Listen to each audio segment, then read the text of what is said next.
It's Jonathan Aguilar here for Pro Boxing Fans. I'm joined by Hall of Fame promoter Frank Warren at the Arthur Yarde 2 press conference. The rematch goes down December 4th. Frank, how are you? I'm good, Jonathan. How are you, young man? Yeah, very well. How's your trips to the States been? Oh, it's the best trip I've ever had. Amazing night, amazing fight.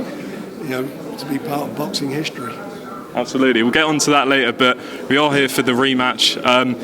What did you make of the press conference? Was it more fiery than you anticipated? Yeah, it's a lot more at stake this time. You know, since the fight, which was a very close fight last time behind closed doors, since that, Lyndon's been installed as the number one by the WBO. So that for him, he can't afford to lose that position if he wants to fight for a world title.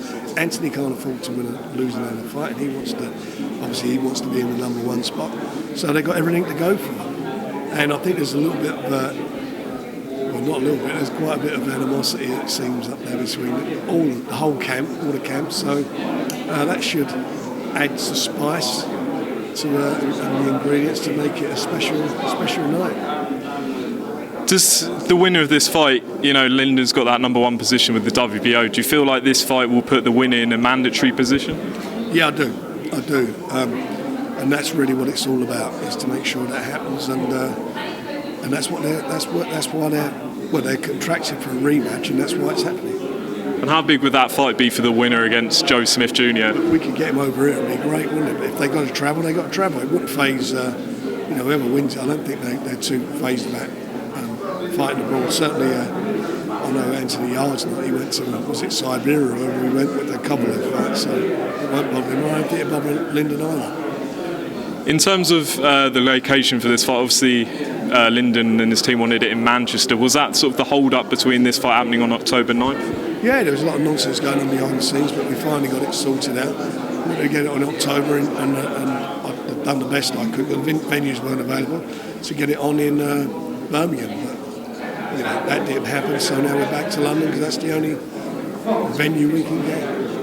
In terms of the undercard, what can we expect from that? We're going to be announcing that in the next couple of days. It's going to be a cracking card. Really good fights in there. And, you've got some other... Hamza Shiraz will fight in there. Okay. Then you've got other shows coming up, November 6th in Birmingham and the Prospect show. Yeah, and that's on the 12th, I think. Yeah, so we've got some good shows on, and some really good stuff. We've got really looking forward to them. We're quite busy, and we've got some really good quality fighters. We're very strong as a roster of fighters, heavyweight division. I think we've got the best heavyweight scene going in the world, with obviously with Tyson and with Joyce and Daniel Dubois. So it's exciting times. Just want to touch on that incredible trilogy in Las Vegas. In terms of fights you've seen, heavyweight fights, where does that one rank for you? It's the best live heavyweight fight I've attended. I mean, the atmosphere was unbelievable. There were no Brits there, and the atmosphere was unbelievable. Most of the Yanks got behind Tyson. It was just an absorbing, times brutal, closely fought, keenly fought.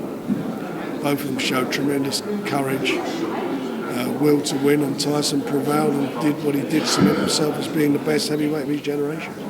Obviously, there was talk after about Tyson went over to Deontay's corner and he didn't sort of embrace him, but he has put a statement out since to show respect. Were you pleased to see that? I mean, I am pleased to see that because, I don't think he's done himself any justice in the second fight with the crazy excuses he came out with. And I'm glad that he actually did acknowledge that the better man won. In terms of sort of what's next, obviously Dillian Whyte, if he wins the fight, the WBC have said that he's the next challenger for Tyson. Is that something that has been discussed, or is that a conversation for after the fight? Let them get on with their fight. From where we're at, I mean, the position is really clear, is that Tyson at the moment is the man, and he will be doing what he wants to do when he's ready to do it.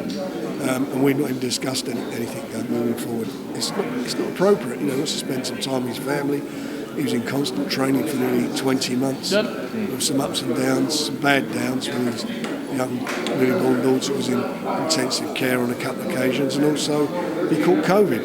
But other than that, he's been training hard, and now he needs to give his body a rest and spend some quality time with his family. Did all of that make the win even more impressive? Oh yeah. You look at all that. I mean, his life was on that ring. in that ring, you know, the ups and downs, you know, he went on the floor, he got up. It's all about Tyson, but it's Tyson on the canvas. If that was a painting, that was how it was. It showed everything. And, you know, he demonstrated what he was all about. In terms of Tyson, I saw some quotes you said to Sky Sports where you spoke to him and he said Joe Joyce is the next man in the division. Is there any update about Joe's next fight and when it could be? No, we're waiting for the WBO to decide what they're going to do regarding their mandatory for Usyk. They'll probably allow Usyk another fight in between, and it looks like at the moment Usyk's going to, well, they've called for a rematch with AJ, but the winner of that will have to fight. Is he likely to have a fight in the interim? We've got to wait to see what they say. Then when we know what they say, we can then make our decision. Daniel Dubois got a brilliant reception in the States when he fought. Some atmosphere they gave him after his win. It did. It was, I mean, the atmosphere in that show was amazing. It was full from 7 o'clock in the evening. There was no sort of in the bars. They were all sitting there watching it, and he went down. He really went down well. So, he'll be out before the end of the new year. Sorry, before the new year. Is Trevor Bryan a possibility? I hope so. We'll see what happens. We'll see. It's up to Don King. Okay. Just sticking with that sort of show, obviously Jake Paul headlined. You told reporters when you were in Vegas that the fight with Tommy Fury is close. Has there been any developments since? It's a little bit closer. I'm hoping we're going to get it over the line. There's a will to get it done by everybody concerned, and that's what we want to do. And that's likely to be in the States? I would think so, yeah. Okay. Frank, just one I wanted to get your view on. You announced a big signing, David Avanesian, the European welterweight champion. David's on board us. He's a quality operator, exciting fighter, and I'm pleased he'll be making his debut with us early in the new year. Brilliant. And just lastly, I was in the Peacock Gym the other day with Denzel Bentley. He's looking to get back out at some point. Is there any update? He'll fight this year. Okay. He'll be out soon. I want to get Denzel out. He's one of our guys, and I want to get him out there. Frank, just lastly, there has been some rumours about BT Sport and a possible takeover. Are you aware of any of this and the effect it could have? I've been reading it and hearing about it, but at the end of the day, it makes no difference to us. We have an exclusive agreement for all of boxing and pay-per-view with Queensberry and myself. So, if it does happen, that's how it will stay. There'll be no change. Okay. No one else is going to get on there. Well, Frank, looking forward to this rematch December 4th. Anthony Yarde, Lyndon Arthur. It's going to be a cracker. It will be a cracker, and as I said up there, it'll be war. These two guys are going to war. Frank, really appreciate your time as always.